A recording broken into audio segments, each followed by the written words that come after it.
नमस्कार मित्रों, मेरा नाम है आदित्य। आप देख रहे हैं एडवोकेट आदित्य यूट्यूब चैनल। बहुत सारे लोग ऐसा सोचते हैं कि यदि उनकी पत्नी ना उनके साथ रह रही है, ना उन्हें डाइवोर्स दे रही है, तो ऐसे में वो एक्स्ट्रा मैरिटल अफेयर लग सकती है या फिर किसी के साथ लिव इन रिलेशनशिप में रह सकती है और इसके लिए तो कुछ होगा ही नहीं। तो यदि आप भी ऐसा सोच रहे हैं तो आज मैं आप लोगों के लिए एक मामला लेकर आया हूं जिसे सुन के आपके होश उड़ जाएंगे, क्योंकि इसमें भी पति ने ऐसा ही किया था। उसका एक्स्ट्रा मैरिटल अफेयर था, वो किसी के साथ लिव इन रिलेशनशिप में रह रहा था और सिर्फ इतनी सी बात के लिए कोर्ट ने उसे सजा सुना दिया, उसे जेल भेज दिया था। 2 साल की उसे पहले सजा हुई थी, लेकिन हाई कोर्ट में जाने के बाद कुछ सजा कम हो गई, लेकिन सजा तो हुई। तो ऐसे में अगर आप भी कहीं ऐसा सोच रहे हैं तो बच के रहिएगा, क्योंकि आपके साथ भी ऐसा हो सकता है। इसीलिए मैं आपको आगाह करने के लिए ये जजमेंट लेकर आया हूं।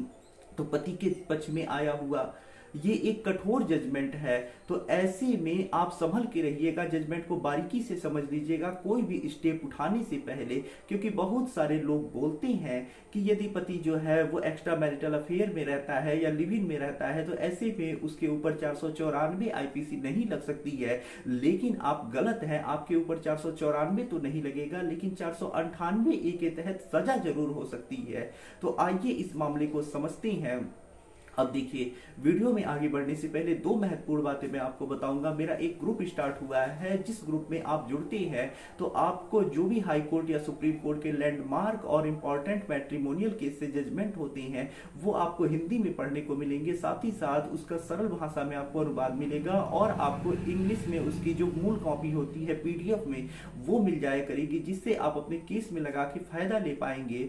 उसके अलावा मेरा लाइव सेशन होगा जिससे जुड़ के आप अपने सवाल मुझसे पूछ के जवाब प्राप्त कर सकती हैं। उसके अलावा चैटिंग होगी, आप अपने क्वेश्चन पोस्ट कर सकते हैं जिससे अन्य ग्रुप के मेंबर भी जवाब देंगे।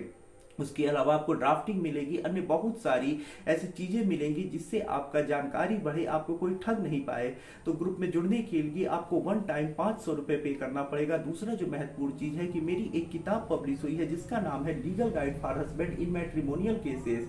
अब देखिए, जैसा इस किताब का नाम ही है legal guide for husband in matrimonial cases, वैसे ही इस किताब में आपको मैट्रिमोनियल केस से संबंधित गाइडलाइन मिलेंगी, जानकारियां मिलेंगी, जिससे कि आपको कोई मिसगाइड नहीं कर पाएगा। तो जो भी पति 498 ए का maintenance case, section 9 divorce, DV act का मुकदमा लड़ रही हैं, उनके लिए ये किताब काफी ज्यादा यूजफुल होने वाली है। उनकी काफी ज्यादा जानकारी ये किताब बढ़ाने वाली है। तो ये जो किताब है इसका जो मूल्य है वो 600 रुपए है, जिसमें 100 रुपए कोरियर चार्ज भी है। तो किताब को बाय करने के लिए या फिर ग्रुप से जुड़ने के लिए मेरा व्हाट्सएप नंबर स्क्रीन पे दिखाई दे रहा होगा, उस पर मैसेज करिएगा।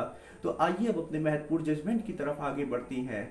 तो देखिए, मामले में होता कुछ ऐसा है कि जो पति होता है उसका शादी के बाद किसी से अफेयर होता है और ऐसे में इसके लिए कला होती है, घर पे झगड़े होते हैं, विवाद होते हैं और पत्नी जो होती है मायके जाती है, वहां पे वो बहुत सारे आरोप लगाती है। उसमें एक ये भी आरोप लगाती है कि पति का कहीं अफेयर है और इस वजह से 498 ए लगता है। और जो कोर्ट होता है उसमें पत्नी अन्य आरोप तो साबित नहीं कर पाती है, लेकिन ये साबित कर देती है कि पति का अफेयर कहीं पे है और इसके लिए निचली अदालत से उसे 2 साल की सजा मिलती है। अब सोचिए कि सिर्फ अफेयर था उसका और इसके लिए उसे 2 साल की सजा मिल गई। आप सोचते थे कि कुछ नहीं होगा, और ये जो सजा होती है 498 ए के तहत होती है, क्योंकि कोर्ट ये कहता है कि यदि जो अब वैवाहिक शादी हो जाने के बाद अफेयर है, उसकी वजह से घर में कलह होता है, झगड़े होते हैं, तो ये पत्नी के साथ एक प्रकार की मानसिक क्रूरता है और मानसिक क्रूरता भी 498 ए के तहत अपराध है। यानी एक्स्ट्रा मैरिटल अफेयर भी जो होता है वो पत्नी के साथ मेंटली टॉर्चर है और इसके लिए 498 ए लग सकती है। कोर्ट यहाँ पे स्पष्ट कर देता है और 2 साल की सजा सुना देता है, क्योंकि साक्ष्य होता है पत्नी के पास। उसके बाद जो पति होता है इस सजा को खत्म कराने के लिए हाईकोर्ट में अपील लगाता है। हाईकोर्ट भी मामले को देखता है, तो हाईकोर्ट ये कहता है कि पति जो है उसका वास्तव में एक्स्ट्रा मैरिटल अफेयर था और ये चीज पत्नी के साथ एक क्रूरता बन रही है, क्योंकि साक्ष्यों में ये चीज साबित हुई है कि जो अफेयर था उससे एक बच्चा पैदा हुआ है जिसका सारा डॉक्यूमेंट है। तो ऐसे में इस एक्स्ट्रा मैरिटल अफेयर को क्रूरता माना जा सकता है। ये पत्नी के साथ मेंटली टॉर्चर है और इसके लिए जो भी पति को सजा हुई है सही हुई है। हाँ, हम थोड़ा रिलीफ दे सकते हैं, लेकिन इस चीज को हम क्रूरता मानते हैं, मेंटली टॉर्चर मानते हैं और ये एक अपराध है और ऐसा नहीं होना चाहिए। तो एक्स्ट्रा मैरिटल अफेयर को पत्नी के साथ कोर्ट क्रूरता मानता है, मेंटली टॉर्चर मानता है और इसके लिए उसे सजा भी करता है। जो 2 साल की सजा हुई होती है उसे कम करके 6 महीने का कठोर कारावास की सजा सुना देता है। तो यहाँ पे ये चीज अब आप लोग समझ लीजिएगा कि आप जैसा सोच रहे थे कि एक्स्ट्रा मैरिटल अफेयर रखने से या लिव इन में रहने से कुछ नहीं होने वाला है, तो पत्नी अगर ये भी 498A के तहत साबित कर देती है तो आपके लिए दिक्कत आ सकती है, आपको सजा भी हो सकती है जैसा इस मामले में हुआ है।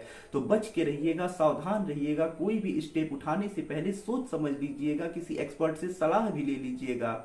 तो आशा कर रहा हूं जानकारी आपको काफी ज्यादा पसंद आई होगी। यदि इस जजमेंट को आप पढ़ना चाहते हैं तो ग्रुप से हमारे जुड़िएगा, जिसके लिए व्हाट्सएप पे मैसेज करना होगा।